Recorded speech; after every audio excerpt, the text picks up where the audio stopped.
The ideal Morphling player is an AI that needs zero time to react and utilizes its spells perfectly.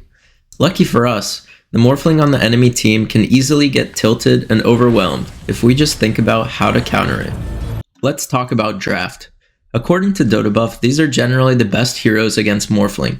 Some heroes like Lone Druid and Beastmaster can become strong relatively early in the game and overwhelm Morphling by taking his towers and reducing areas of the map where he can farm. There are other heroes like Nyx Assassin and Dragon Knight that like to catch Morphling by surprise.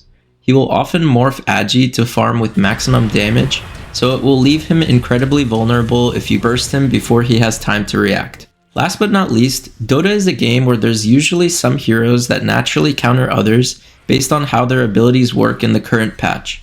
Some examples of this for Morphling are Elder Titan and Doom. Elder Titan counters Morphling by removing his base armor through his passive. Since Morph gets his armor from the agility stat, then all of it is considered base armor.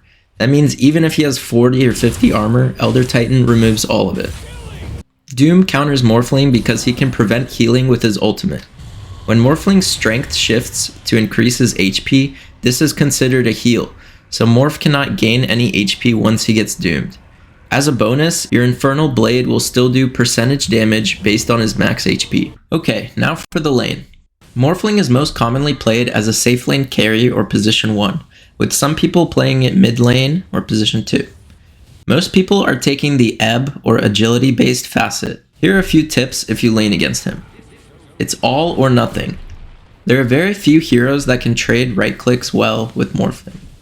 The better approach is to try unloading as much damage in as short of a window as possible to try killing him from full to zero. This is known as bursting. Your core and support should always be on the same page about when to go on the Morphling. Timing the go. Morphling players have several tools like Waveform, Strength Shift, and Wands or Lotus to stay alive in lane. So instead of relying on him to react slowly, try to time your burst or stun at a time where he's focused on something else. Some examples of when you could go on Morphling is when his support leaves to pull, when he's focused on getting a last hit, or immediately after you level up.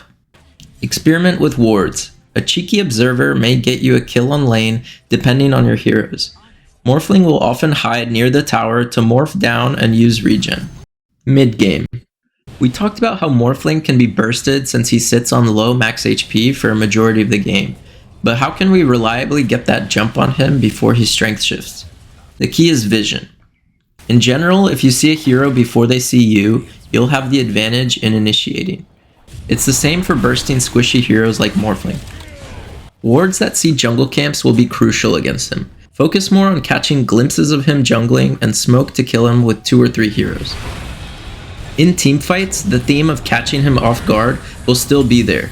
If you're patient on a hero with a reliable stun, you can wait for some chaos to start and jump the morph when he's focused on another target. You can also wait for an opportunity where he morphs into another hero and is unable to waveform or strength shift. Highground. The ideal scenario is to send a tanky hero with low impact spells to hit the high ground, since Morphling will be spamming adaptive strikes with Conda and looking for an opportunity to ult someone. Keep heroes with good teamfight spells out of vision.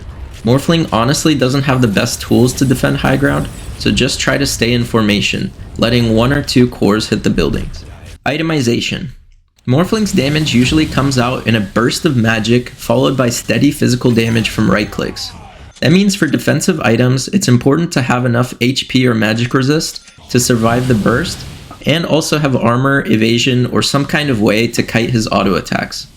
A support may get items like Glimmer Cape or Force Staff, right clickers may go BKB, Halberd, Satanic, and casters may go for Eternal Shroud or Wind Wakers. Obviously, there's a lot of options, so don't think these are the only ones. For offensive items, there's no better item combo for catching him off guard than Blink plus Hex. This item combo can make initiations a lot cleaner and can completely fix a draft that lacks reliable stuns. Spirit Vessel is another good option for early in the game as it reduces the effectiveness of Strength Shift.